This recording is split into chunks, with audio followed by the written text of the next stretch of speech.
விழிச்சூடரே சுட்டும் விழிச்சூடரே என்னூல ஊருக்கு போகிறேன்னாலே நமக்கு ஏதாவது வாங்க வேண்டியது இருக்கும். என்ன இருந்தாலும் லேடிஸுக்கு ஏதாவது ஒன்று வாங்க வேண்டியது இருக்கும்.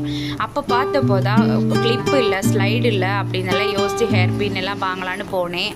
அவருக்கு டைம் ஆயிடுச்சுன்னு ரொம்ப அவசரமாக போய் அவசரமாக வாங்கிட்டு வந்தோம். எனக்கு என்னன்னு தெரியல, எப்போவுமே எவ்வளோ தான் டைம் இருந்தாலும் அவசரமாக போய் வாங்கிட்டு வர்றதா என்னோட லைஃப்பில் இது வரைக்கும் நடந்திருக்கு. பொறுமையாக ஒரு திங்ஸ் வாங்க இது வரைக்கும் என்னால் முடிஞ்சது கிடையாது. அது என்னன்னு தெரியலை.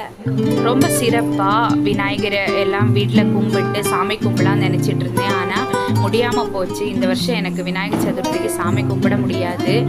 விநாயகருக்கு தெரியும்ல, கடவுளுக்கு தெரியும். அதனால நான் வேண்டியிருக்கேன், அடுத்த வருஷம் சிறப்பாக சாமி கும்பிடணும், நினச்ச விஷயம் எல்லாம் நடக்கணும் கடவுளே அப்படின்னு நான் கடவுள்கிட்ட வேண்டிக்கிறேன். விநாயகர் கோவில் முன்னாடி தான் கடைக்கெல்லாம் போயிட்டு வந்தோம். ரொம்ப சூப்பராக இருந்துச்சு. பார்க்க ஆசையாக இருந்தது. ஐயோ நமக்கு சாமி கும்பிட முடியலையே, கோவிலுக்கும் போக முடியாதே அப்படின்னு நினச்சி ரொம்ப ஃபீலிங்காக இருந்தேன். அப்போ தான் அப்படி யோசித்து வீட்டிலலாம் போய் எல்லாமே எடுத்து வச்சுட்டு அம்மா வீட்டுக்கு வந்ததுக்கப்புறம் தான் அம்மா வீட்டில் சாமி கரெக்டாக அம்மா சாமி கும்பிட்டுட்டு இருந்தாங்க.